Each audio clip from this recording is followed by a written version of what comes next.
어, 요즘은 20, 30대 젊은 여성들 사이에도 자궁근종이 꽤 자주 발견되고 있는데요.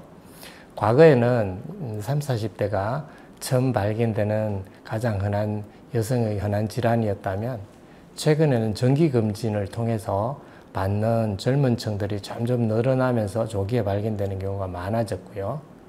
또 생활 습관이나 스트레스, 환경 호르몬에 노출된 여러 가지 요인이 자궁근종 발생 연령을 점점 낮추는 데 영향을 주고 있는 것이 아닌가 하고 생각되고 있습니다. 특히 결혼이나 출산을 늦추는 경향도 한 가지 이유가 될 수 있는데요. 출산 경험과 모유 수유가 자궁근종의 발생 위험을 낮춘다는 연구 결과가 있기 때문에 임신이나 출산을 하지 않는 여성의 경우 상대적으로 자궁근종 발생이 더 많다고 알려져 있습니다. 그래서 요즘은 20대 후반이나 30대 초반 여성분들도 생리량이 갑자기 많아지거나 또 생리통이 심해지는 경우, 이런 경우에는 초음파 검사를 통해서 자궁근종이 진단되는 경우가 많이 있습니다.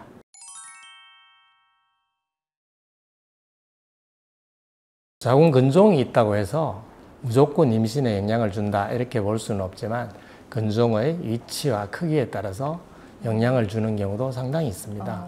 특히 아까 말씀드린 것처럼 점막하근종, 즉 자궁 내막에 가까이 있는 근종일수록 수정 라인이 착상해야 될 자리에 가까이 있죠. 그래서 직접적으로 영향을 줄 수가 있고요. 임신이 잘 안 될 수도 있고요. 또 유산이 쉽게 될 수도 있는 위험이 있습니다. 또한 자궁근종이 모양을 바꾸거나 또 공간을 좁게 만들어서 태아가 자라나는데 불리한 영향을 줄 수도 있습니다. 조산이나 태반이 이상한 곳에 붙게 되는 위험이 증가할 수도 있죠. 반면에 자궁이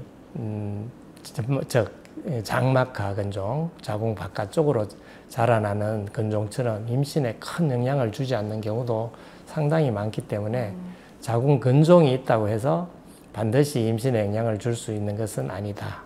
중요한 것은 근종의 위치와 상태를 정확하게 파악하고 필요한 경우 치료 또는 경과 관찰하는 것을 통해 적절히 관리하는 것이 중요하다. 이렇게 볼 수 있겠습니다.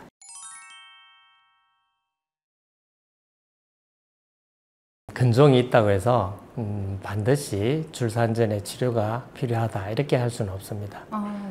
치료의 여부는 근종의 크기, 또 위치, 또 근종이 얼마나 있는지, 그리고 내가 지금 바로 임신을 할 건지 안 그러면 1년이나 2년 후에 임신을 할 건지 뭐 이런 경우에 따라 상당히 달라지게 되겠죠. 예를 들면 근종이 아주 작고 정상이 없으면서 자궁 내막 쪽에서 멀어져 있는 위치라면 굳이 치료를 하지 않고 임신을 시도해도 별 문제가 없습니다.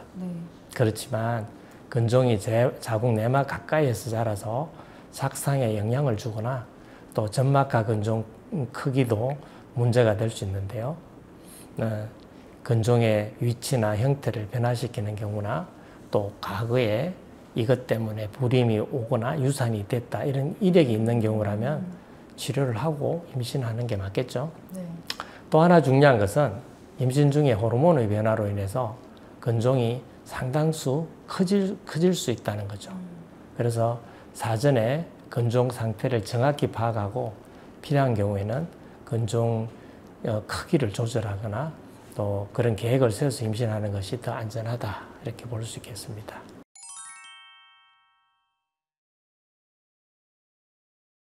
자궁근종은 특별한 증상이 없는 초기에는 알아채지 못합니다.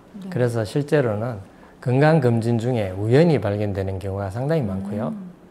또 산부인과 시행하는 자궁 초음파 검사를 통해서 확인하면 되겠죠.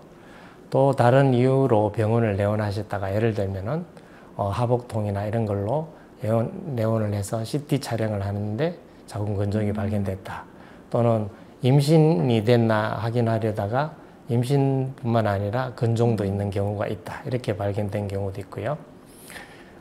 대부분 조기에 발견해서 관리를 하면 큰 문제 없이 지낼 수 있습니다. 그래서 검진을 잘 받는 것이 중요하다고 할 수 있겠습니다. 제가 환자들이 많이 궁금해하는 질문을 한 가지 더 드려볼게요. 없다. 자궁근종은 한번 치료하면 다시는 재발하지 않는 질병이다. OX. 이번에는 정답 X라고 하겠습니다. 그래도 또 발병을 할 것 같아요. 맞습니다. 정답은 X입니다. 자궁근종은 한번 치료를 받았다고 해서 다시 생기지 않는 질환은 아닙니다. 특히 근종을 제거하는 수술을 받은 경우 자궁은 그대로 두고요. 혹만 제거했기 때문에 향후 몇 년 안에 새로 생기는 경우도 상당히 있습니다.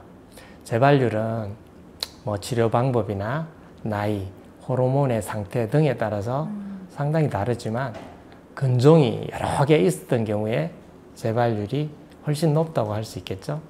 실제 재발률은 한 15%에서 30% 정도로 알려져 있는데요. 재발을 막기 위해서 정기적인 추적 검사를 하는 것이 좋고요. 아까 말씀드린 생활 습관 개선 상당히 필요하겠습니다. 네, 오늘 여성에게 찾아온 침묵의 경고, 자궁근종에 대해서 함께 알아봤습니다. 오늘 전해드린 정보 꼭 기억하셔서 여성 건강의 시작은 나 자신을 살피는 작은 관심에서부터라는 점 꼭 기억해 주시길 바라겠습니다. 오늘 도움 말씀해 주신 제니스병원 천근수 원장님, 좋은 정보 감사합니다. 감사합니다. 자궁은 여성의 건강과 삶의 질을 지키는 매우 소중한 기관입니다. 규칙적인 운동과 균형 잡힌 식사, 그리고 무엇보다 정기적인 산부인과 검진과 몸이 보내는 작은 신호에 귀 기울이는 습관만 잘 지켜도 자궁 건강을 훨씬 더 오래 지킬 수 있다고 하니까요. 오늘 하루 내 몸을 위한 작은 관심과 사랑이 함께하길 바라겠습니다. JCN 닥터스 울산 여기서 이만 인사드리겠습니다. 시청해주신 여러분 고맙습니다.